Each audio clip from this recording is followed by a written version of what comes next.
बिस्मिल्लाहिर्रहमानिर्रहीम, अस्सलाम वालेकुम। आज हमारा नवा लेक्चर है चैप्टर नंबर 2 पे। तो हम लोग देखते हैं कुछ आज हमने क्या पढ़ना है जनाब। वो है प्रोडक्ट ऑफ वेक्टर्स, वेक्टर्स की प्रोडक्ट यानी उनकी मल्टीप्लिकेशन। अब सवाल ये पैदा होता है कि किस किस्म के वेक्टर्स मल्टीप्लाई होंगे। क्या सारे वेक्टर्स मल्टीप्लाई हो जाएंगे या कुछ वेक्टर्स मल्टीप्लाई होते हैं आपस में और बाकी नहीं होते। तो इसके लिए एक सिंपल सी बात है, तमाम तर वो वेक्टर्स जिनका इनिशियल पॉइंट सेम हो, कॉमन इनिशियल पॉइंट हो, वो आपस में मल्टीप्लाई हो जाएंगे, बाकियों को हम लोग मल्टीप्लाई नहीं करेंगे। सो इस मल्टीप्लिकेशन में, प्रोडक्ट में दो तरह से हम लोग इसको देख सकते हैं। एक है स्केलर प्रोडक्ट और दूसरा है वेक्टर प्रोडक्ट। स्केलर प्रोडक्ट को हम लोग डॉट प्रोडक्ट भी कहते हैं और वेक्टर प्रोडक्ट को हम लोग क्रॉस प्रोडक्ट भी कहते हैं। स्केलर प्रोडक्ट असल में एक ऐसी वेक्टर की प्रोडक्ट है जिसमें रिजल्ट स्केलर क्वांटिटी आएगा। एग्जाम्पल के तौर पर वर्क एक स्केलर क्वांटिटी है, जबकि ये दो वेक्टरों के डॉट से मिला है। फोर्स एक वेक्टर क्वांटिटी है, डिस्प्लेसमेंट एक वेक्टर क्वांटिटी है। इन दोनों को अगर हम मल्टीप्लाई करवाएं, डॉट करवाएं, तो ये जो क्वांटिटी आएगी that will be scalar quantity. तो इस किस्म का प्रोडक्ट एक स्केलर प्रोडक्ट है। सिमिलरली आप फोर्स और वेलोसिटी को मल्टीप्लाई करवाएं तो ये हमारे पास पावर्स, ये भी स्केलर क्वांटिटी है। काइनेटिक एनर्जी में V डॉट V, जिसको आप लोग लिखते हैं काइनेटिक एनर्जी का फार्मूला हाफ mv²। ये v² असल में डॉट प्रोडक्ट है V और V का, जिसकी वजह से ये स्केलर क्वांटिटी। ये सारी चीजें मैंने एग्जांपल में तो यहां लिख दी हैं, मगर हम इसे आगे चल के समझेंगे। चैप्टर नंबर 4 इसकी एप्लीकेशन है इन तीनों चीजों की। इसी तरह आप आ जाए वेक्टर प्रोडक्ट पे, तो वेक्टर प्रोडक्ट क्रॉस प्रोडक्ट भी कहा जाता है। वेक्टरों के माबैन क्रॉस से इंडिकेट करेंगे। Results are vector quantity. अब आप टॉर्क को देखें, R क्रॉस F, दो वेक्टरों के दरमियान क्रॉस लगाया गया, जबकि यहां पर दो वेक्टर्स के बीच में डॉट लगाया गया था। ये डॉट प्रोडक्ट था, ये स्केलर प्रोडक्ट था। इधर हम लोगों ने क्रॉस लगा दिया, ये वेक्टर प्रोडक्ट है। सिमिलरली V, ये हम 5वें चैप्टर में पढ़ेंगे, omega cross R, A is equal to alpha cross R। ये भी क्रॉस प्रोडक्ट की एप्लीकेशन चैप्टर 5 में। हम आ जाते हैं पहले स्केलर प्रोडक्ट की तरफ। तो लिहाजा स्केलर प्रोडक्ट या डॉट प्रोडक्ट, उसे हम कहते हैं product of two vector results a scalar quantity. Example मैं पहले आपको दे चुका हूं। लेट टू वेक्टर्स है A एंड B। ये A वेक्टर है O से P, ये B वेक्टर है O से Q। दोनों का इनिशियल पॉइंट सेम है, दोनों एक दूसरे के साथ एंगल थीटा बना रहे हैं। हमने इनकी मल्टीप्लिकेशन करवानी है। मैं पहले इनके लिए A डॉट B करना चाहता हूं, तो उसका फिजिकल फार्मूला डॉट प्रोडक्ट में जो बनेगा A डॉट B, वो ये होगा पहले वेक्टर की मैग्नीट्यूड और दूसरे वेक्टर का projection of B on A पर दूसरे का प्रोजेक्शन, यानी पहले पर दूसरे का प्रोजेक्शन। तो वेक्टर A की मैग्नीट्यूड वो तो लेंथ ऑफ वेक्टर A होगी। B जो है उसका हमें क्या चाहिए, A डॉट B के अंदर B का वो प्रोजेक्शन चाहिए जो A की डायरेक्शन में हो, ऑन A। तो उसके लिए हमने क्या किया, हमने यहां से एक परपेंडिकुलर ड्रॉ किया। सपोज करें दिस पॉइंट इज M, तो मेरे पास एक ट्रायंगल बन गई है। यहां पर आप देख सकते हैं, here is a triangle OMQ। इसमें मुझे क्या चीज चाहिए, मुझे चाहिए O से M। तो आप अगर गौर से इस ट्रायंगल को देखें, इन ट्रायंगल OMQ मुझे बेस रिक्वायर्ड है O से M, जिसको हम लोग कह रहे हैं B पैरेलल। जबकि हमारे पास ये जो चीज बनती है ये एक्चुअली B परपेंडिकुलर। मैंने यहां BX नहीं लिखा, यहां BY नहीं लिखा, क्योंकि हो सकता है वेक्टर्स की कोई और ओरिएंटेशन पाई जाती हो। लिहाजा हम लिख रहे हैं कि बी का वो प्रोजेक्शन जो पैरेलल होगा किसके, ए के। सो ये पैरेलल, बी पैरेलल, जबकि ये वाला है बी परपेंडिकुलर जो क्रॉस करता हुआ जा रहा है। हमें क्या चीज रिक्वायर्ड है, हमें रिक्वायर्ड है बी पैरेलल, यानी बेस ऑफ दिस ट्रायंगल। तो बेस कैलकुलेट करने के लिए हम लोग कॉस ऑफ थीटा इस्तेमाल करते हैं। कॉस थीटा कहेगा base over hypotenuse. So base है बी पैरेलल, ओवर हाइपोटेन्यूज है बी। तो इसको आप इधर ले आए, this implies B parallel is equal to B cos of theta. ये मेरे पास आ गया क्या जी, projection of B on A. तो हम लोग इसको उठा के पुट कर देते, पुट इन फर्स्ट इक्वेशन। तो वो मेरे पास बनेगा A dot B is equal to magnitude of A, ये ऐसे का ऐसे आ जाएगा, मैग्नीट्यूड ऑफ ए।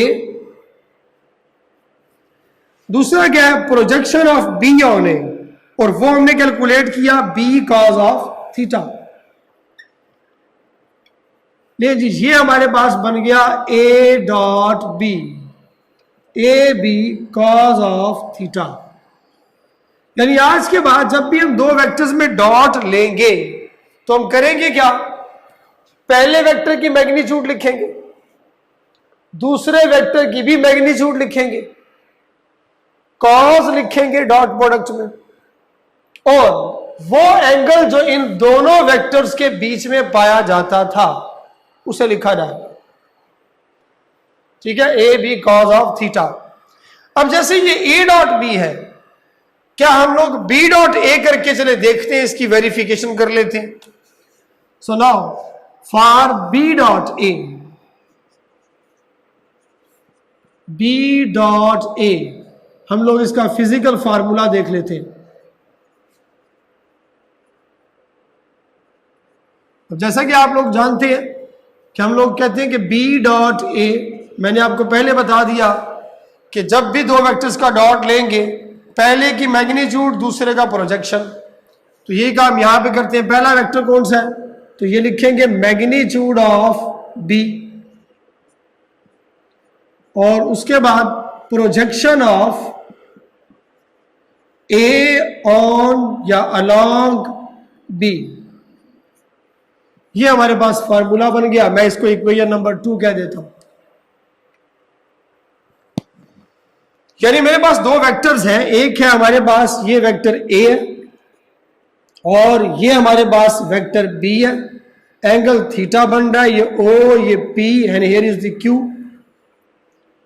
अब जो मुझे करना है वो मैग्नीट्यूड ऑफ बी, तो इट्स ओके, प्रोजेक्शन ऑफ ए। अब मुझे ए का प्रोजेक्शन चाहिए बी पर, यानी अब अगर मुझे रिजॉल्व करना है तो वो ए को करना है, ना के बी को। तो ए की रेजोल्यूशन के लिए, रेजोल्यूशन ऑफ वेक्टर में मैंने आपको पहले भी बताया था, किसी भी वेक्टर को रेजोल्यूट करना है तो आप उसके हेड से एक परपेंडिकुलर ड्रॉ करवा दे। कहां पर, दूसरे वेक्टर के ऊपर। ये देखिए यार, ये हमारे पास है एक्चुअली वेक्टर बी। मैंने इस बी वेक्टर के ऊपर ए वेक्टर के हेड से एक परपेंडिकुलर ड्रॉ कर दिया। Here is this perpendicular. अब हमारे पास ए का प्रोजेक्शन आ गया। अब इस दोनों वेक्टर्स को रोटेट करवा कर देख ले, यूं चले जाए तो अगर यहां से एक हेड गिराए तो इस वेक्टर का प्रोजेक्शन आएगा दूसरे पर, तो उसको मैंने यहां किया होगा। तो ये मेरे पास बन गया and point. Here is this one is the A parallel and this one is the A perpendicular. ये वाला ए वेक्टर का वो कंपोनेंट है जो कि बी वेक्टर के परपेंडिकुलर है, इसलिए मैंने इसको ए परपेंडिकुलर लिखा है। जबकि ये जो चीज है ओ से एन, ये असल में ए वेक्टर का वो कंपोनेंट है जो बी वेक्टर के पैरेलल है, और हमें यही चीज चाहिए। हमें ये वेक्टर ही, ये कंपोनेंट ही रिक्वायर्ड है। तो ये हमारे पास अब ट्रायंगल बन गई। अब जो चीज रिक्वायर्ड है दिस वन, ये बन गया परपेंडिकुलर्स। अब ये बेस है और ये हमारे पास परपेंडिकुलर है, जबकि 90 के अपोजिट जो साइड होती है this one is the hypotenuse. अब ये बेस नहीं रही, पहले ये बेस का काम कर रही थी, लेकिन अब ये हाइपोटेन्यूज 90 के अपोजिट, 90 डिग्री के अपोजिट जो भी साइड होती है वो हाइपोटेन्यूज होती है, और एंगल से कंसाइडिंग साइड बेस बन जाती है, जबकि एंगल के अपोजिट साइड परपेंडिकुलर होती है। अब मुझे क्या चाहिए, मुझे तो वो बेस ही चाहिए। तो इन दिस ट्रायंगल अब हमारे पास ओ एन और पी ट्रायंगल में अगर मैं again cos of theta apply करूं तो कॉस थीटा बेस, बेस हमारे पास ए पैरेलल, इसको लिख लेते ओवर्स हाइपोटेन्यूज, हाइपोटेन्यूज हमारे पास क्या है ए, क्यों ना हम इसको उठा के उधर ले आए, तो ये क्या आएगा A parallel is equal to A cos of theta. चलिए इसे उठाकर हम लोग अपनी उस इक्वेशन में पुट कर देते हैं। So B dot A, B dot A is equal to क्या था ये मैग्नीट्यूड ऑफ बी, ये तो वैसे की वैसी आ गई, जबकि दूसरा था projection of A on B, तो वो हमने क्या निकाला ए कॉस थीटा, तो ये आ जाएगा ए कॉस ऑफ थीटा। देखिए जी, पहले वेक्टर की मैग्नीट्यूड, दूसरे की मैग्नीट्यूड, कॉस, दोनों वेक्टर्स में पाया जाने वाला एंगल थीटा। तो अगर ये मेरे पास थी इक्वेशन नंबर 1, तो ये मेरे पास बन गई इक्वेशन नंबर 2। अब आप इस 1 और 2 इक्वेशन दोनों को जरा कंबाइन करके देखें तो आपको जो रिजल्ट मिलेगा, मैं यहां पर लिख लेता हूं उसे, मेरे पास ये बनेगा कि A dot B is equal to B dot A, मतलब dot product is commutative, dot product is commutative. इसी तरह और भी प्रॉपर्टीज हैं, वो हम अगले लेक्चर में पढ़ेंगे इंशाल्लाह, वेक्टर की बाकी जो प्रॉपर्टीज होगी इस स्केलर प्रोडक्ट की। Thank you.